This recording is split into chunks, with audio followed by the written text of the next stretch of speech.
Hey everybody, Greg Smith here with Monaco Pinnacle. Glad to have y'all out tonight. Well, you've heard us talk about Bartonville, some houses in Bartonville. This is Bartonville. This new project we're getting ready to pour, this is on 10 acres.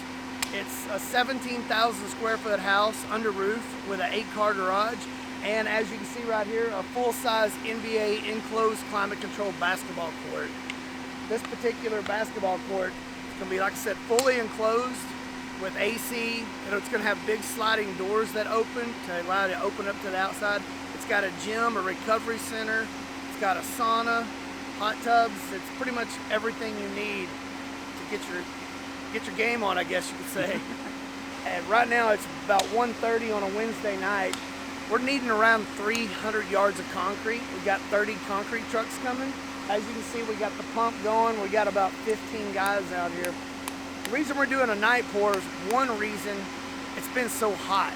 Second reason, it's hard to get 30 concrete trucks within a reasonable time during the day because there's such a high demand for concrete. So we picked to do a 1:30 pour. So hopefully in the next 6 hours we'll be done with this. We just got a text a little bit ago.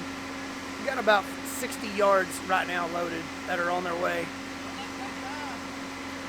During the summer, they'll run, more retarder in it just so it can set a little longer, takes longer to get the jobs. During the winter, they will put a product like 686 in it that kind of helps pull the water out of it.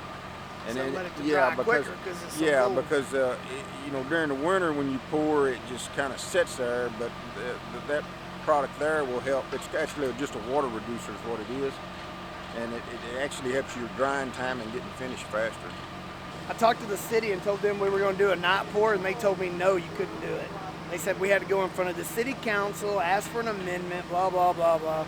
And so I just kind of took it on my own and said, hey, we're out here in 10 acres. There's not too many houses close to us. So I put letters in a few of the houses around here, the ones that are close, just to let them know what we're doing. And I pretty much told the city, I'm going to do what I need to do to get this thing done. And if the cops are called, I'll just take a ticket.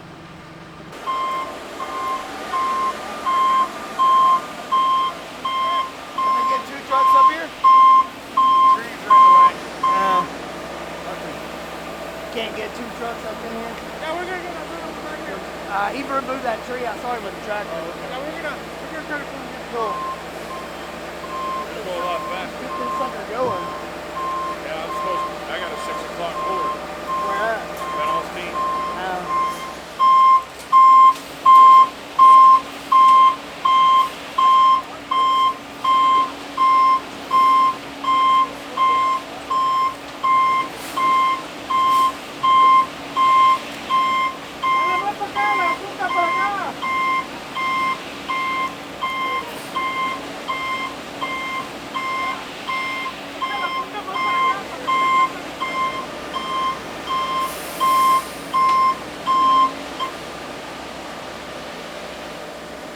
Come down here.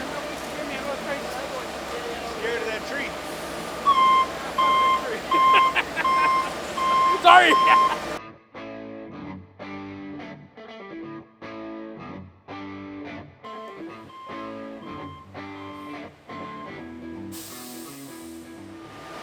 Talk to me. We're going to get 2 trucks backed up here so we can get this mud poured out a whole lot faster.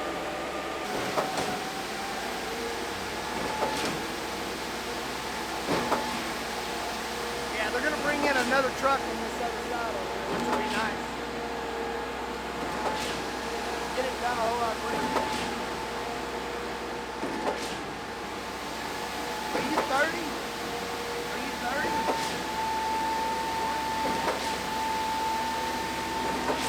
I was asking him if he's 20 or 30. That's your load. So he's my second load. Each truck's 10 yards. We got about 300 yards coming. Yeah, so he just said he's number 20.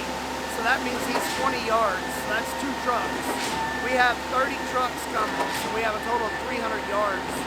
So it's nice to keep up when the trucks show up like that one there. That's going to be 30 over there. Backed up here at the same time, we can really get this stuff unloaded and get this project done for the night and get out of here.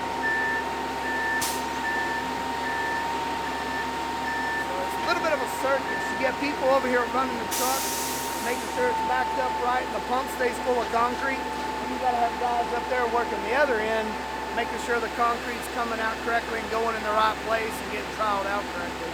So it's just kind of a juggling effect.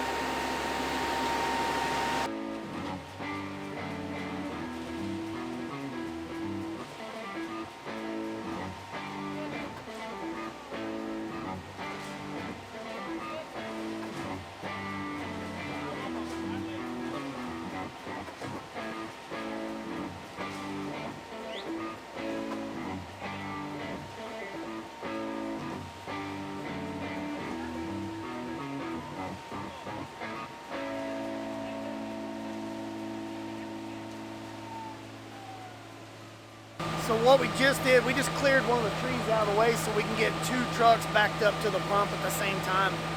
That means we can get this stuff unloaded and get this project done a whole lot quicker and get out of here.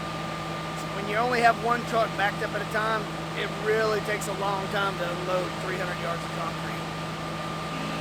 That's a lot of concrete. So this guy right here, he's the pump operator. If you'll see in his hand, he's got a big remote control, which operates the boom, the amount of concrete flowing and everything. So that's one reason why we wanted to get 2 trucks backed up to the pump. He's got another job at 6 a.m. he has to be at. And right now it's about 2 o'clock in the morning. So we've only got so many hours to get unloaded, get gone, get cleaned up so he can get out of here and get to the next project. So, man, you got that thing down. I've been doing it about 10 years. It's not your first time? No. Are y'all pouring a lot? Most of the jobs y'all do at night are commercial, aren't they? Highway? Yeah, for the most part, yeah. We don't do a whole lot of it, but a lot of companies out there do. They do it at night. Yeah.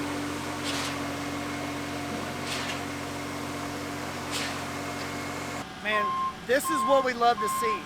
We've got 3 trucks behind me here, concrete trucks. We've got 3 trucks pulling in right here in front, and we have 2 trucks on the pump. So this is one of the joyful things about pouring concrete at night is you get fast service. You get the trucks here on site quick and you can get them unloaded quick and get the project done and out of your hair and completed in a timely manner. And also at night it's not 105 degrees, which really, really, really helps. And hopefully the police won't show up. So far so good. The city told me we couldn't pour at night. And if the police showed up, I'd get in trouble, so we're just risking it. So we want to get this thing done. And we'll be pouring the house here in about 3 or 4 weeks, so we'll be doing this again. Will that take longer? The house will be probably about 400 yards of concrete, 4 to 450. The basketball court that we're pouring right now is about 300 yards.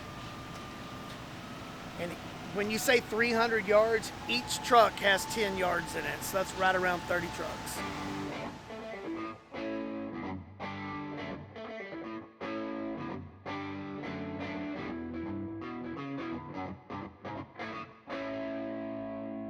So at this point, as you can see, we're about halfway done with pouring the slab.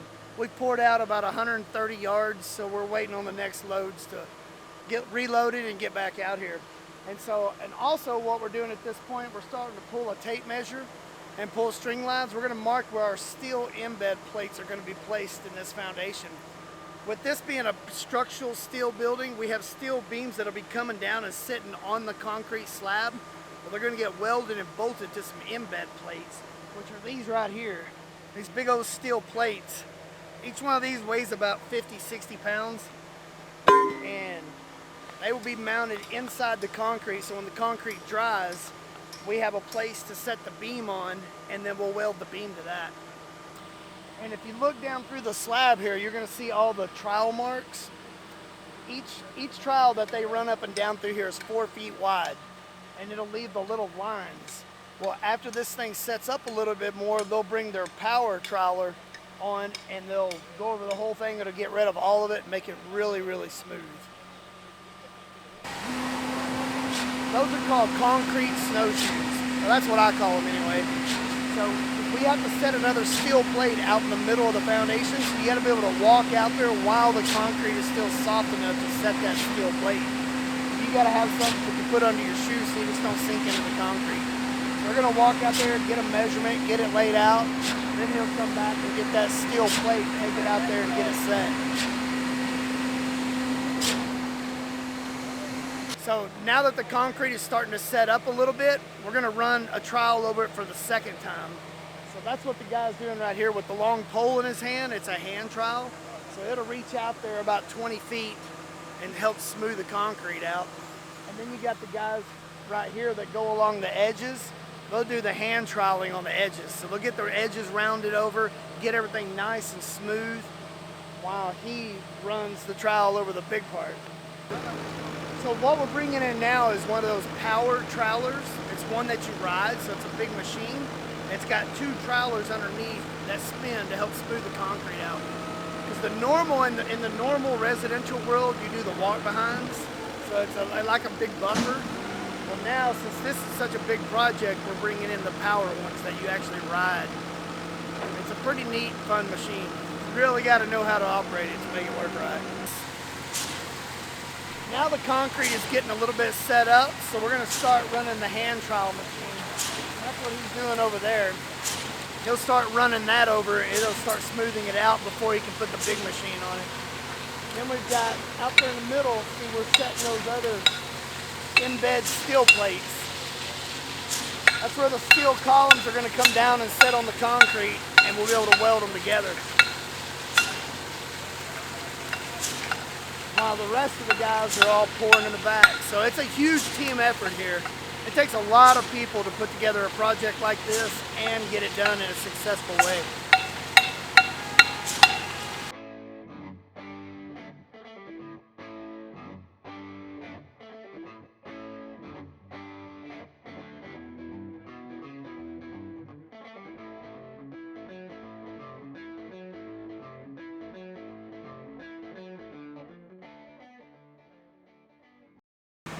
Well, right now it's about 4:30 a.m.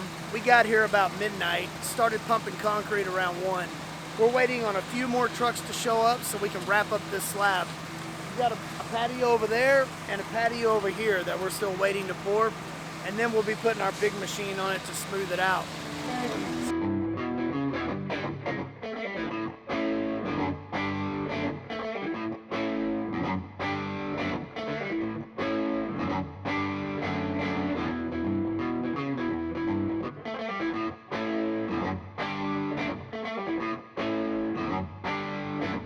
So we'll be back in a couple days to show you what the finished product looks like before we start putting up the steel. So if you like everything you're seeing and you like what we're doing, follow us on Facebook, check us out on YouTube, and follow us on Instagram. We'd love to see you there.